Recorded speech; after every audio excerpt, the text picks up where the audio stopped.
Hey guys, this is OddOneGaming. This is going to be another Raid Shadow Legends video.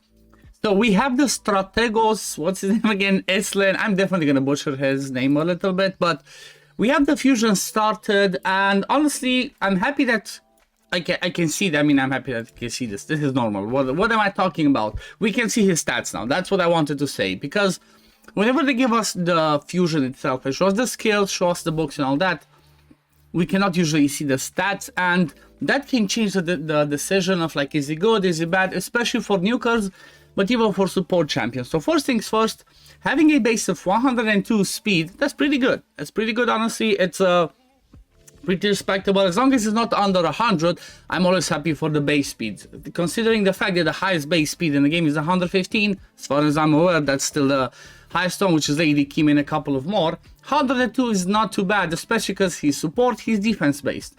Base defense 1500, that's massive. That's pretty good for defense based champion, and almost 20,000 HP again does make him a really good champion. Let's have a quick look, since I compared him in the previous video, and apologies because apparently it was a misunderstanding. What I thought 2.0 meant was, you know, the new version of a champion. That's why I called this guy Chris 2.0. But apparently I've seen different people saying that 2.0 means new and improved. Well, now I know. But if you look at Chris has lower base speed, roughly the same. It's actually exactly the same HP, and I think exactly the same defense, just lower speed. Let me double check. That's funny thing that I actually saw that.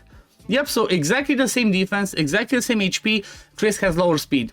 Chris does bring a little bit more compared to him, but still, Strategos Islin is going to be an amazing champion, in my opinion, especially for Hydra, or even for the Demon Lord clan boss, which, you know what, I'm going to make a video. If you guys want me to make a video to show you if he's going to be good for Demon Lord clan boss or not, just leave it in the comments below and I can do that. But overall, the base stats, I like them.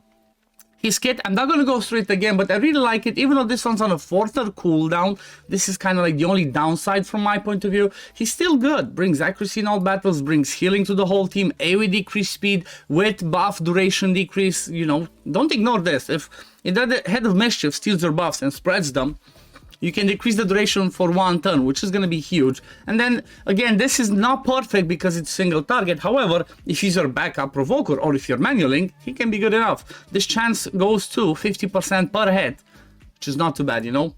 But yeah, let's have a look at the calendar, because we have the calendar, we have the fragment fusion starting. I'm hoping this to be a little bit easier because fragment fusions are usually easier. So the way that we look at it, as usual, we have 113 total that we can earn. 110 are guaranteed in milestones, and then another 20 extra. Honestly, I had a quick peek at this, and it kind of seems like they're changing it up a little bit. I guess they're trying to make it harder. I'm not gonna lie, but for a fragment fusion, maybe it's not gonna be as hard.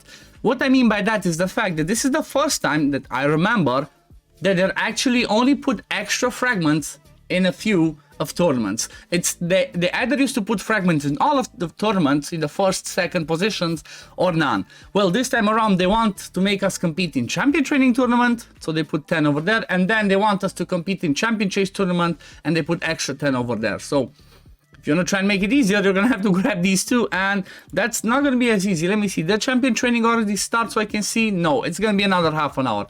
I guess we're gonna check that in another video, maybe the next few days.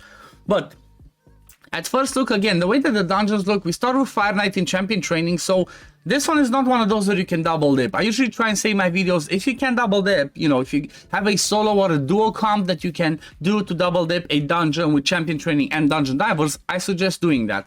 Well, today we have Fire Knight in champion training, and don't think there's like too many teams out there. I know Taraku has a video on duoing the Fire Knight, but definitely not on hard mode.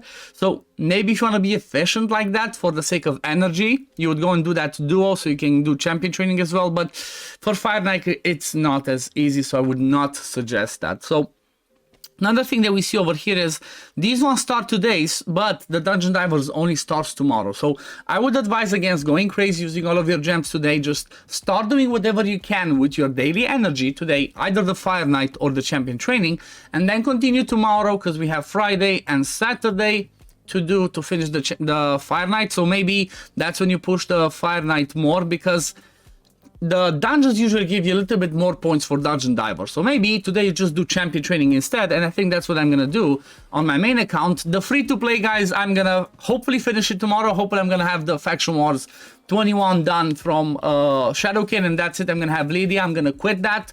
So I will not be doing day-to-day fusion videos on that account because I'm not gonna go for them. Fortunately, there's so many other things going in the background and I just do not have the time.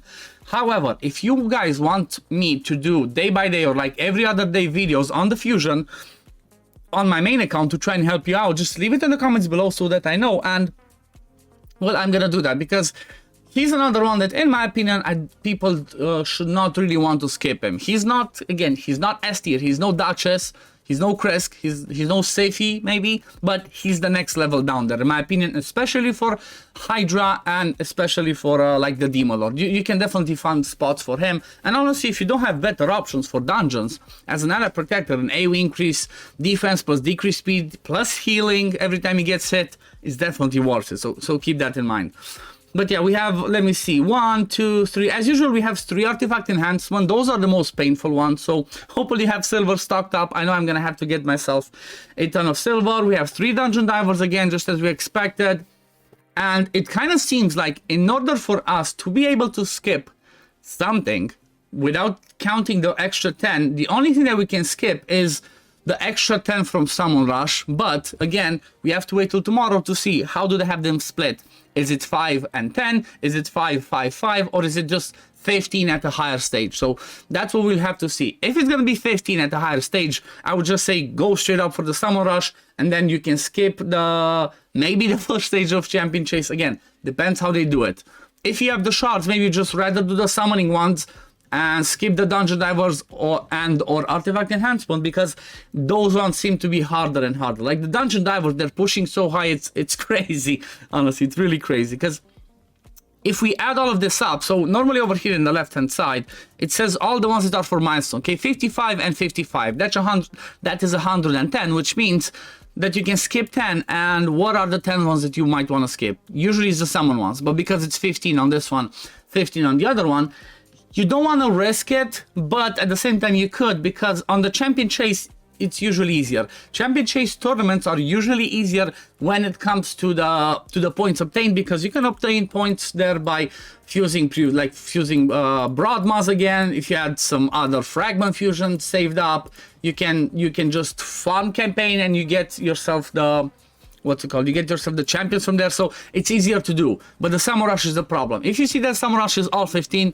you're gonna have to go for it. If not, definitely gonna say grab the 5 from Summon Rush and then move on and do everything else. Or if the 15 are pretty close, just go all the way. You know, depends. We're gonna have to see what they have, because I don't think they made an announcement about what's gonna be on the 10x yet. Like, we don't know nothing about the 10x this weekend, unless I missed it.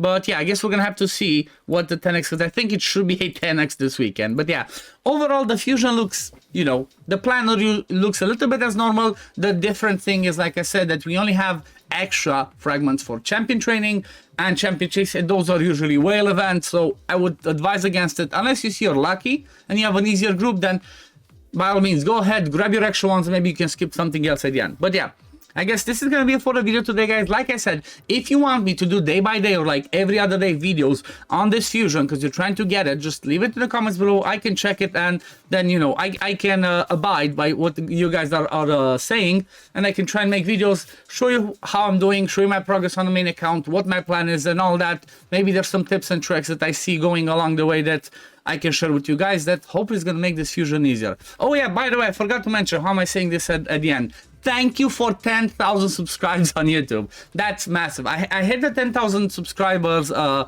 few days back. I just was so busy, I did not have the time to make an announcement about it. I did it today. I picked 2 winners because I had a video previously where I said I'm gonna do a giveaway for a takeover for Hydra and Demon Lord. I already picked 2 winners. Join my Discord to see if you're one of the winners.